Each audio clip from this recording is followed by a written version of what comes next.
పాటిస్తుంది BC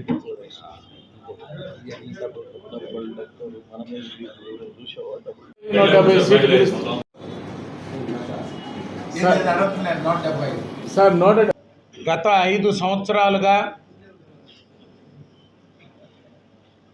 ఈ రాష్ట్రంలో వైకాపా ప్రభుత్వం నుంచి ఎటువంటి ఆదరణ లేక, సంక్షేమం అభివృద్ధి అందక, బడుగు బలహీన వర్గాల బతుకులు చితికిపోయినటువంటి పరిస్థితుల్లో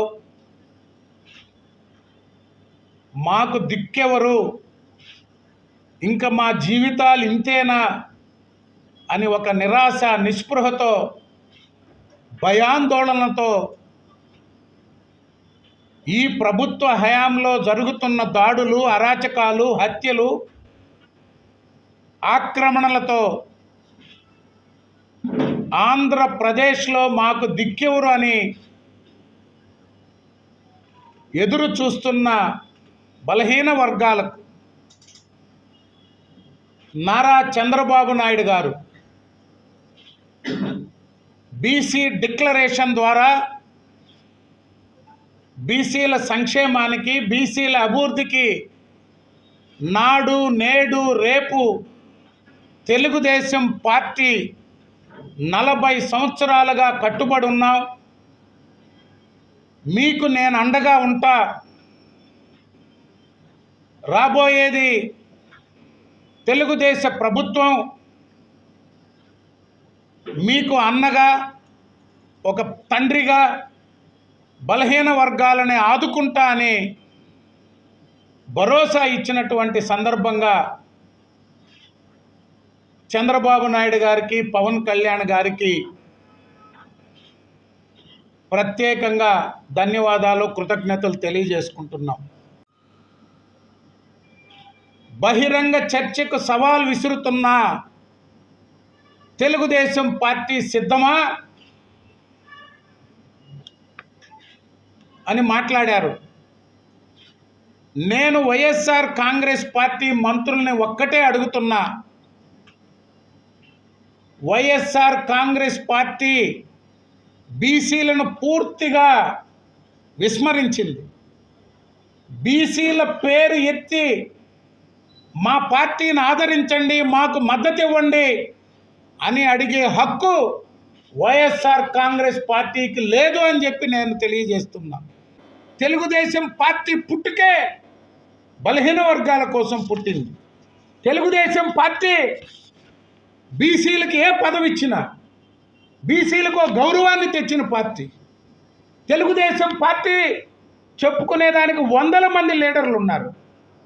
ఈరోజు యనమల రామకృష్ణుడు, దేవేంద్ర గౌడ్, అచ్చెన్నాయుడు గారు చెప్పుకుంటూ పోతే కొన్ని 100 మంది వాళ్ళు మంత్రులుగా చేశారు. బలహీన వర్గాలకు ఎంత అండగా ఉన్నారు. ఈరోజు మీరు తెలుగుదేశం పార్టీ గురించి మాట్లాడే ముందు 2014లో జడ్పీటీసీ బీసీలు ఎంతమంది అయ్యా రిజర్వేషన్ అంటే 13. జగన్మోహన్ రెడ్డి ముఖ్యమంత్రి ఎంతమందికి ఇచ్చాడయ్యా రిజర్వేషన్ అంటే 6 మందికి. 7 జడ్పీటీసీ స్థానాలు ఏమైపోయినాయి? ఎంపీపీలు 13 మంది 2014లో. జగన్మోహన్ రెడ్డి గారు ముఖ్యమంత్రి అయ్యాక 6. 7 జడ్పీటీసీలు వెళ్ళిపోయినాయి, 7 ఎంపీపీలు వెళ్ళిపోయినాయి. 106 సర్పంచులు కోల్పోయాం. ఇవి కాదని చెప్పగలరా మీరని అడుగుతున్నా. ఇవన్నీ కొన్నే. ఇలా చెప్పుకుంటూ పోతే వైఎస్ఆర్ కాంగ్రెస్ పార్టీ దారుణాలు, అరాచకాలు మీకేం కావాలో అవి చేసుకున్నారు. ఇచ్చారు, ఒక నెంబర్ పెట్టారు. మేము బలహీన వర్గాలకి కార్పొరేషన్లు ఇచ్చాం. ఏం కార్పొరేషన్లు ఇచ్చారయ్యా? ఏపీఐఎస్ ఎవరికి ఇచ్చారు? టీటీడీ ఎవరికి ఇచ్చారు? ఆర్టీసీ ఎవరికి ఇచ్చారు? మైనింగ్ కార్పొరేషన్ ఎవరికి ఇచ్చారు? ఒక్కటైనా తెలుగుదేశ ప్రభుత్వంలో ఇవన్నీ ఎవరికి ఇచ్చారు? వైఎస్ఆర్ కాంగ్రెస్ పార్టీ ప్రభుత్వంలో ఎవరికి ఇచ్చారు? అనామక కార్పొరేషన్లు పదవులు మాకిచ్చి కార్పొరేషన్లన్నీ మీరు తీసుకొని ఆ పదవులు తీసుకున్న వాళ్ళకు కూడా పదవులు నేమ్ బోర్డులు మాయి, పెత్తనం మీ వర్గానిది. మీరా తెలుగుదేశం పార్టీ గురించి మాట్లాడేది? రాజ్యసభలు ఇచ్చారంట. రావు గారికి, అనిల్ కుమార్ గారికి మంత్రి ఇచ్చాం, మస్తాన్ రావు గారికి రాజ్యసభ ఇచ్చాం. ఆయన రాజ్యసభ ఎవరికి ఉపయోగపడుతుందో మీకే తెలుసు, నాకంటే బాగా. ఈ జిల్లాలో బలహీన వర్గాలకు ఏమాత్రం ఉపయోగపడుతుందో. ఆర్ కృష్ణయ్య గారు దేనికి ఆంధ్రప్రదేశ్లో బీసీలకి ఏం ఉపయోగం వచ్చింది ఇటు వల్ల? వాళ్ళు ఏమన్నా ఒక పని చేయగలుగుతున్నారా? వాళ్ళు ఏమైనా ఈ ప్రభుత్వంలో పోయి మాట్లాడి ఏమన్నా చేసే పరిస్థితి ఉందా మన వర్గాలకు?